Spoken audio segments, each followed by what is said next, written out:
The golden era of Hollywood is often remembered as cinema's most glamorous chapter, a classic age when movies blossomed into a mesmerizing art form, captivating audiences around the globe.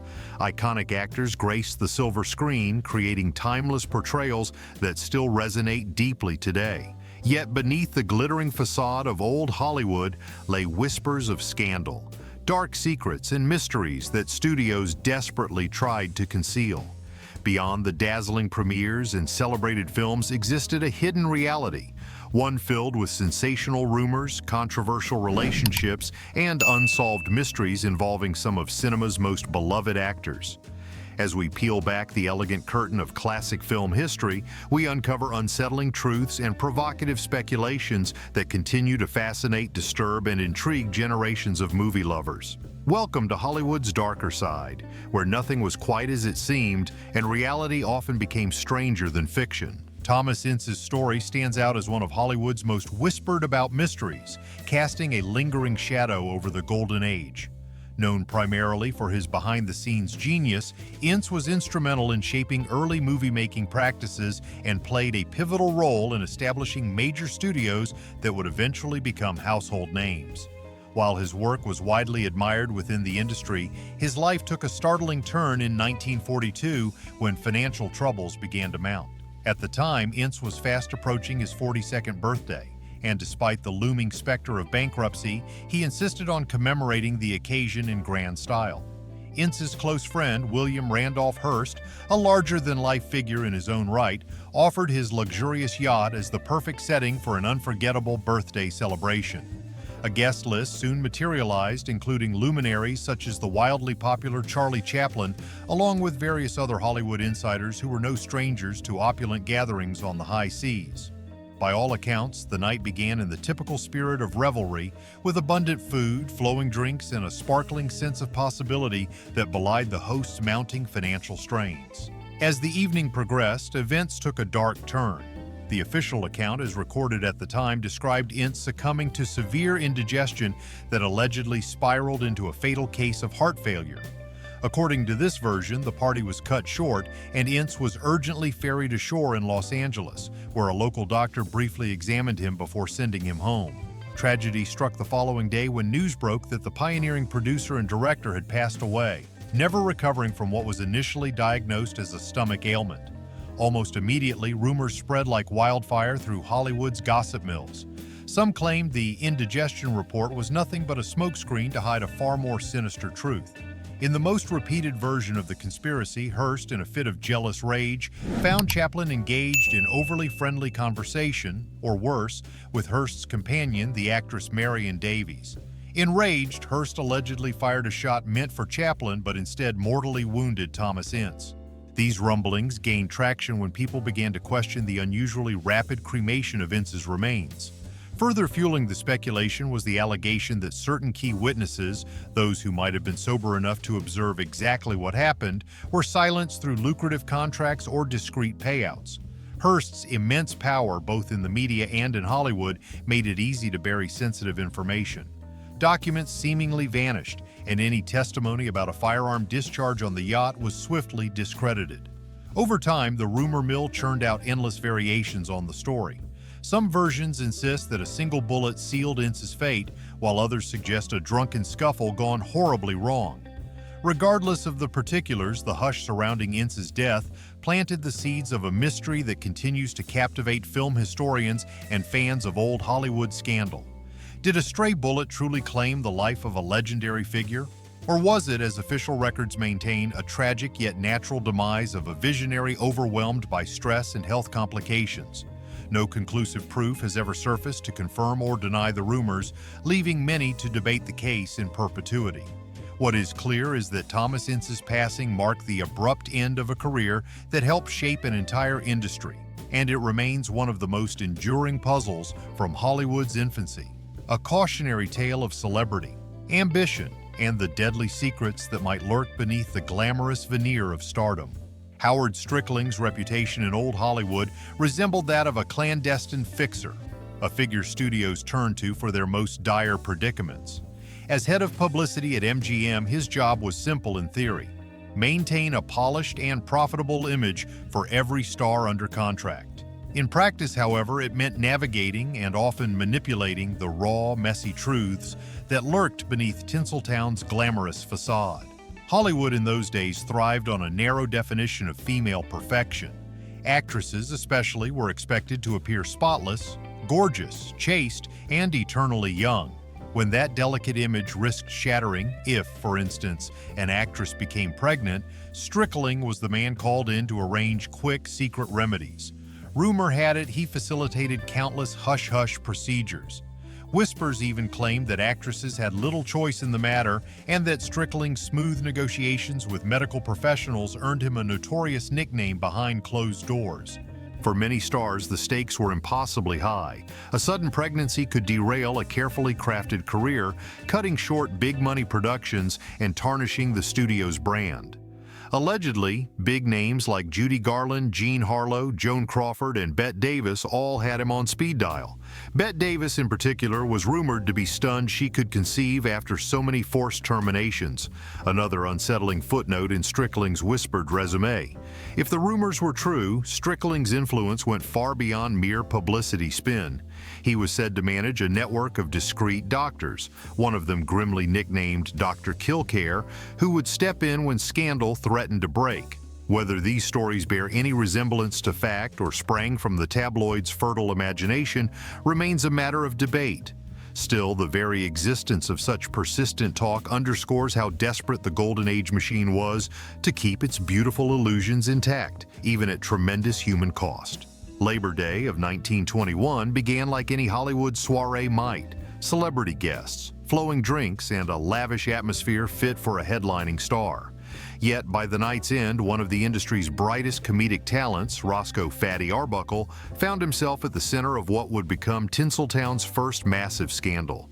His meteoric rise from vaudeville to film had turned him into America's first millionaire comedian, adored by countless fans who flocked to theaters for his boisterous slapstick humor.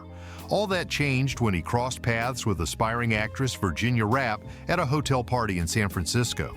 According to Arbuckle's own account, Rappe mentioned feeling unwell and asked to lie down. He helped her to a room, assuming she simply needed rest. Hours later, her panicked cries shattered the festivities. Guests rushed in to find Rappe collapsed on the floor, unresponsive. In the immediate flurry of accusations, rumors ran wild that Arbuckle had tried to force himself on her, causing the injuries that led to her death.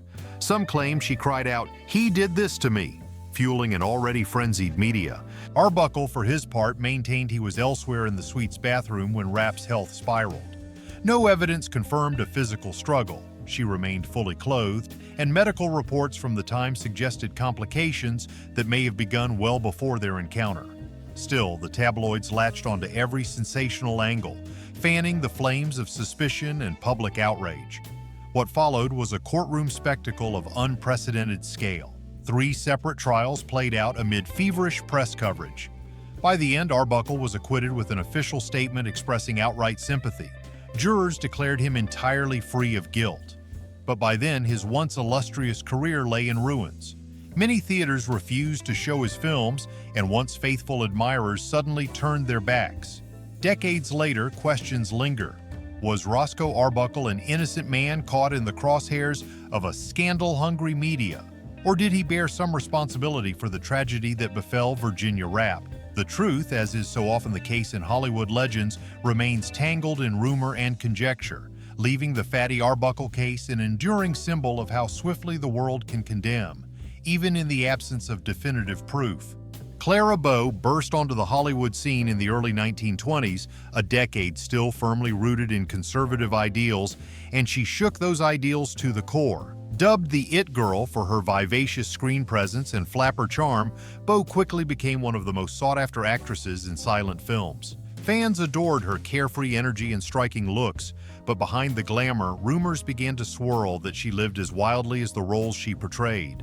The trouble started when Bow had a bitter falling out with her secretary, Daisy DeVoe.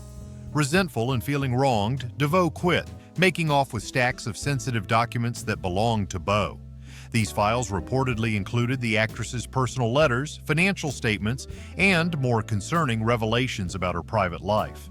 Recognizing the potential for scandal, Daisy threatened to expose Beau's alleged indiscretions unless she was paid off.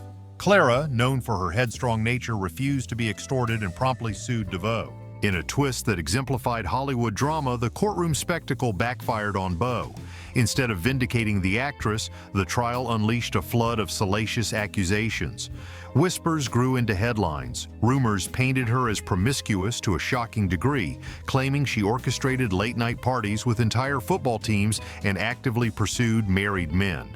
Whether these allegations stemmed from truth, exaggeration, or outright fabrication remains difficult to determine.